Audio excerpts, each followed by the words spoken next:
Hello? Can everyone hear me? Mhm. I can't even hear me. I don't like being set up as the closer after this lineup tonight. This is terrible. Should we all just have a moment of silence and go home? Let's just pray for me. That won't be done. And it's so funny because my wife says to me, "You're too somber when you get up there. Like, you're so much funnier than that.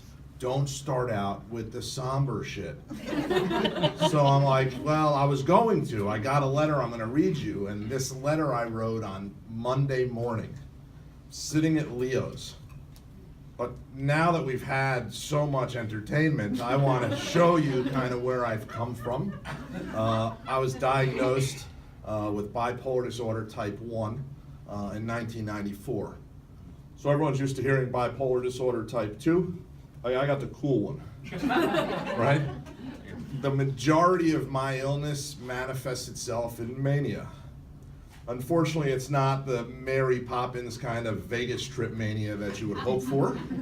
It's the road rage, irritability, need to kill everyone type mania. And so, like our presenters up here that have the cards, I would struggle being requested to do the same thing twice, ever. Like, I'm barely being contained by the chair right now. If it were up to me, I'd be pacing around and talking to you without a microphone because we're all in the same room.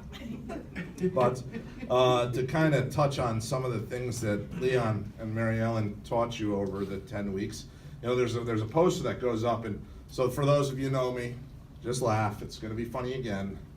For those that don't, there's that sign, relapse, remission, and recovery, right? And so for me, I call that Monday, right? Because that's pretty much how my life goes at times. I experience the world at 100 miles an hour. And the problem with all of you is you talk at 10 miles an hour, okay? And so I take 17 pills a day to bring me back to you guys. And I don't say that in a condescending, insulting way. Believe me, you're out there looking at me like I got the mental illness. But I take these pills so I could hear you speak like this. Like, if you want to know why my mom had a difficult time controlling me, it's because she was on 5 conversations ago. And I will tell you something, my mom is a saint. I'm going to quickly go through my childhood and get you up to Michigan real quick. Got thrown out of a variety of high school classes. They ended up sending me home and letting me graduate. And I have a letter from the superintendent that says, Michael exceeds the offerings of our high school, and they graduated me. And they graduated me in the top 10% of my class because I just couldn't, like, it was easier for them to send me home than to try and contain me in a building, right? And so then I go, I apply to college, and I apply to 4 colleges. I get into University of Massachusetts, the honors engineering program. And I get all the apps, and my mom's like, where are you going to school? And I'm like, UMass. We're going to UMass. And so I went to University of Massachusetts for what I'll describe in my lifetime as 20 minutes. After the first 20 minutes, I moved home and went to another school, followed a girlfriend, because at 18 years old, that's what you do. I was at that school for a total of 40 minutes. I was the youngest teaching assistant ever hired in computer science. I was also the youngest teaching assistant ever expelled in computer science. And so I call my mom, and I said, Ma, listen, you gotta come get me. She's like, sure, the end of the semester, I'll come get you. I said, well, we're gonna have to speed that up because the cops just moved me out of the dorm. I'm officially homeless. Today would be better. And she gets there and I said, listen, we're not gonna talk about what's happened because it's the past. Let's move on. And she agrees. And we go home. And I sit down and she doesn't say anything, and the next morning she comes in and she says to me, Michael, you don't have to go back to college today. I'm like, well, I'm glad your expectations of me aren't that high. Today, you'll give me a break today, thank you. She said, but you're not gonna sit home and do nothing. So go get yourself a job or find something to do. You're not sitting here and doing nothing. But she was all about just having something to move forward on. I ended up getting back into college. I went to the next college. This one I stayed at for 80 minutes, and they gave me a degree. Rutgers University blessed me with a piece of paper. And I graduated with a 2.004 because you need a 2.000 to graduate. Mathematically, it was impossible for me to do with the grades I had. And my mother's like, why can't you just spend the energy you spend to do nothing, doing something, right? Because I spent so much energy to get barely passing. And I got a good friend. He has a 4.0 in everything. I just turned 40. He just turned 40. I was like, how's your degree doing? Because I got a 2.0 and you got a 4.0. We're both 40. Who gives a shit? Okay? That's basically how I interact with the world.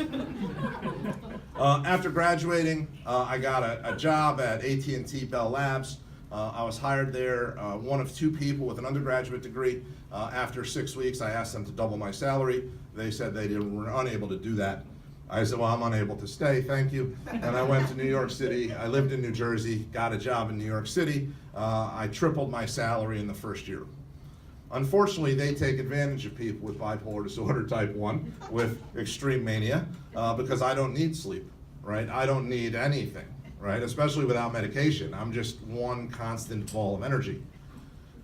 So I worked there for 2.5 years, 20 hours a day. They would have a car drive me home to shower and change and have a car drive me back to work. And so at 22 years old, I bought a house. A week later, I went into my job and quit. I'm like, yeah, this job's not for me. I'm gonna go do something else. And so don't do that if you have kids. Like, just advise you spoke to somebody. It just doesn't work out. I then went and started a company, lost all my money, and had to start over. Then I decided to move to Michigan. And I moved to Michigan. I'm from New Jersey. I moved to Michigan. I got here. I met a girl in an elevator and got married within a couple months. Again, not on the list of things you should do. My family didn't find out I was living in Michigan for 6 months, and every day they're like, hey, you want to come for dinner? I'm probably not going to make it tonight, you know? We're probably going to have to postpone that. Like, why don't we wait until Thanksgiving? I'll come home then, you know? Finally, I told them I moved to Michigan, and now I'm here. So I got here, gained 155 pounds, got married, got into a 12-step program, lost 155 pounds, went to a doctor. Doctor said, if you don't lose 100 pounds, you're going to be dead. So I went and left and went to OA, Overeaters Anonymous, 12-step program, came back to the doctor 6 months later, and I said, okay, lost 155 pounds, what's next? He's like, well, I've seen 3,000 patients, no one ever comes back. So I'm not really quite sure what to do with you. However, here's what we should definitely not do. Definitely do not have the skin removal surgery that you need to have because you've lost 155 pounds so fast. So I scheduled the surgery, had that surgery a couple weeks later, then gained 155 pounds back just to show them how bad an idea it was. Okay? Then I lost 155 pounds again, and now I have excess skin with a lot of parts in me that are moving around that are problematic. Then I gain it again. So now I'm on round 3, I'm down 70 pounds last year, which is a home run. And I know a lot of people have had experience with medication on that causing weight gain, etc. For me, the only thing that's ever caused weight gain is a fork. Pills have never gotten in the way, right? They usually don't inhibit my ability to consume food. But I'm gonna catch you up now.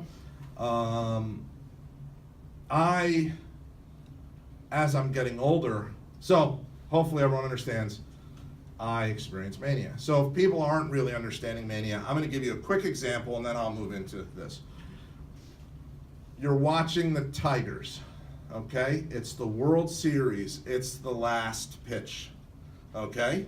And it's a full count and the pitch is being thrown and it's a home run, right?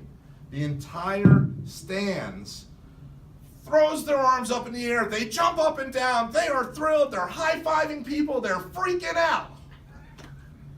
Everybody sits down. I do that for like another 3 weeks. It doesn't stop. I don't even know how to stop it. I don't even know why I'm excited. But it's there. And now imagine we lose. And now I feel like this. And I get up and I stub my toe. Why? Because I deserve it. And then I get stuck in traffic because I'm a loser, right? And I'm not worthwhile. And now that goes on for weeks. So if you're trying to understand what someone that might have a mental illness experiences, that's my life at times, right? And I just love screaming in a chair. I love that example. But something my mother taught me when I was young was you don't get to decide how you feel from the comfort of your own bed. So she'd come in, I'd say, Ma, feel lousy. Good, take a shower. I'm like, we apparently don't have a very good communication relationship here. You didn't hear me, I feel lousy. Okay, take a shower, I'll meet you downstairs for breakfast. We go downstairs for breakfast. Ma, I still feel lousy. Great, if you feel lousy, go to school, come right home, and do your homework. It's like negotiating with the devil. And so I was trained like that at an early age. I was also trained with an abusive father, verbally and physically, to engage in rage as a solution to my problems. So now I'm diagnosed and I'm antagonized, right? It's like the worst thing you could do to somebody. And so I learned that the louder you bark and the louder you bite, the more results you get. And I've had to spend my entire life unwinding that behavior, that personality. In the meantime, I also had what some people describe as a pretty good sense of humor. And so I unfortunately bury myself in making people laugh, right? And so what happens is, while you guys should think that I should feel like $1 million because I'm getting positive feedback and whatnot, I'm gonna go home and feel like $1. And I can't help that. I have to work my way out of that problem. And so I have a tremendous support system. Leon and Mary Ellen are part of it. I have a business partner. And Dave was mentioning the tears from the restaurant. I'll read my letter momentarily. But I've been hysterical for 4 days now. And I call my business partner up on Saturday. I'm like, Mac, today's just not a good day. I'm not gonna make it. I start crying. And he's like, it must be April. Like, shit, it's April. That's right. You know, I'm celebrating right now 9 years since my last hospitalization. But I don't do well in April. With my birthday, I overdosed on my birthday.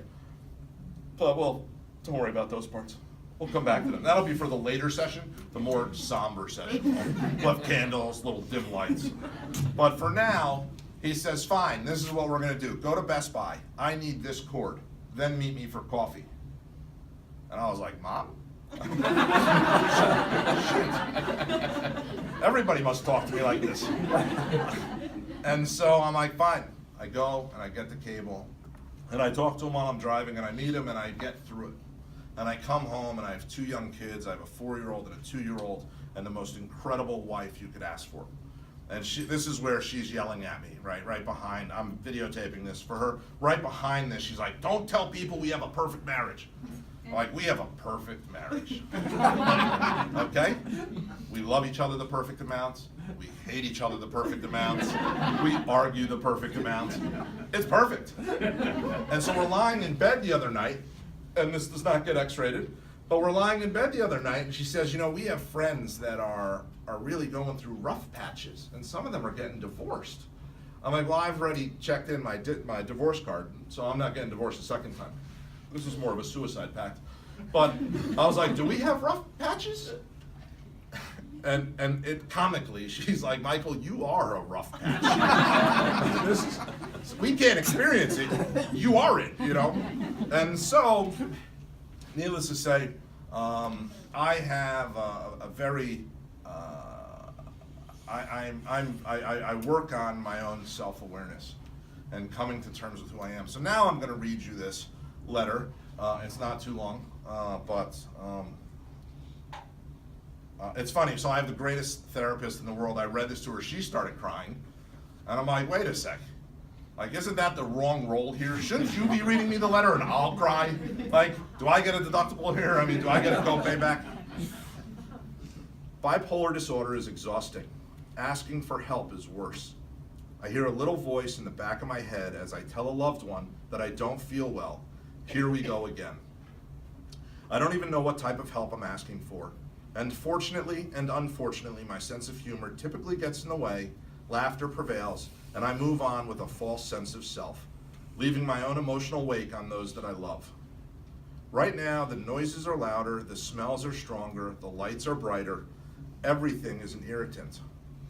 I'm looking through my list of family and friends that I could reach out to that won't be tired of hearing from me. I feel as though everyone is tired of my shit.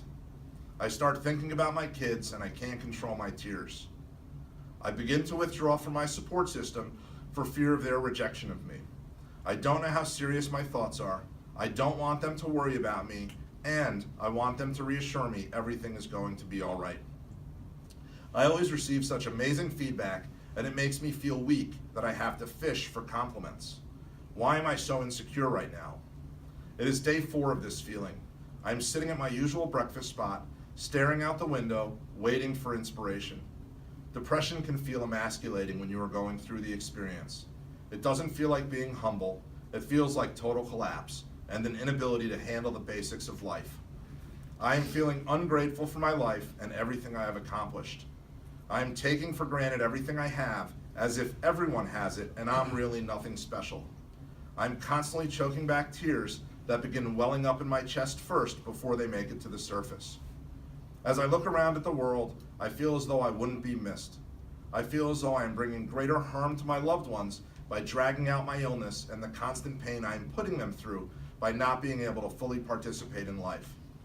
I am trying to negotiate with myself that what I am experiencing are only thoughts and emotions that aren't me. The internal fight going on between my emotional and intellectual halves of my brain is epic. Depressive episodes are comparable to the world swallowing you whole and closing your ability to see around you. It's as if my support system grows smaller, the people that care about me and love me grow smaller, and I'm just sitting here alone trying to figure out when this mood is going to pass. It's really hard to explain, but it's as if nothing matters. This is the closest I've felt for wanting to get on an off-ramp and see what happens. My kids, my wife, and my family are saving me right now. I don't know how to ask for help or even what kind of help I would be asking for. Do I really want people to just come over and sit in a room with me and stare at me? And then I would feel like a fraud making people laugh and telling stories and jokes. When am I going to laugh again? When is everything going to be okay? When will this desire to die go away? When will I see my future the way everyone else does?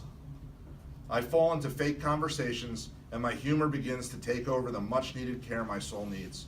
It blankets me and tries to protect me from the insanity of my thoughts. Intellectually, I know this will pass.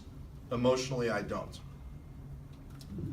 And so... Happy 40th birthday, Mike. Thank you, thank you.